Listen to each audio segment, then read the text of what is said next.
The 2021 South African unrest, also known as the July 2021 riots, the Zuma unrest or Zuma Riots, was a wave of civil unrest that occurred in South Africa's KwaZulu-Natal and Gauteng provinces from 9 to the 18th of July 2021, sparked by the imprisonment of former President Jacob Zuma for contempt of court. The unrest began in the province of KwaZulu-Natal on the evening of the 9th of July, and spread to the province of Gauteng on the evening of the 11th of July, and was the worst violence that South Africa had experienced since the end of apartheid.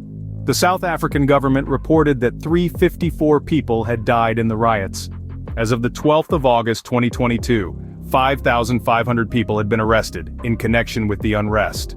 Former South African President Jacob Zuma was charged with corruption in March 2018 in connection with the South African arms deal, known as the Strategic Defense Package, worth R30 billion, equal to $2.5 billion or 2 billion pounds. On the 29th of June 2021, Zuma was sentenced to 15 months in prison for contempt of court after he refused to appear at a commission. The case ultimately proceeded to the Constitutional Court. He was given until the end of the 4th of July to hand himself in, after which the South African Police Service would be obliged to arrest him. On the 3rd of July, the court agreed to hear his application on the 12th of July. If Zuma refused to surrender by the 4th of July, the police were given until the 7th of July to arrest him. Supporters had gathered near his home with weapons to prevent his arrest, but he handed himself over to the police on the 7th of July, and was jailed at the Escort Correctional Center on the 8th of July 2021. The Minister of Justice and Correctional Services Ronald Lamola announced that Zuma would be eligible for parole upon serving a quarter of his 15-month sentence. Zuma challenged his detention on the 9th of July in the Pietermaritzburg High Court on the grounds of health, but this was rejected.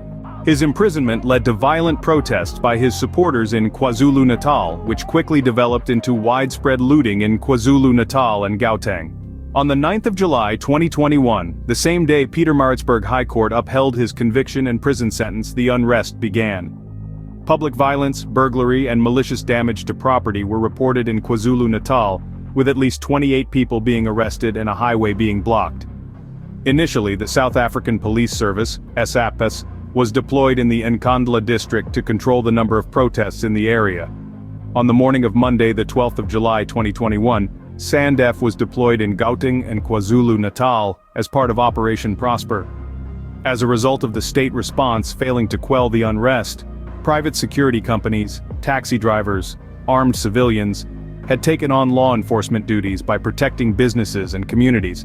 Road closures on both the N3 and N2 have affected the transportation of goods from the East Coast to the transportation of goods to landlocked countries, Botswana, Zambia, Zimbabwe, and Malawi. What lessons did the nation learn from such political violence that almost led to a national economical shutdown? Please like the video and subscribe and comment below. What lessons were learned?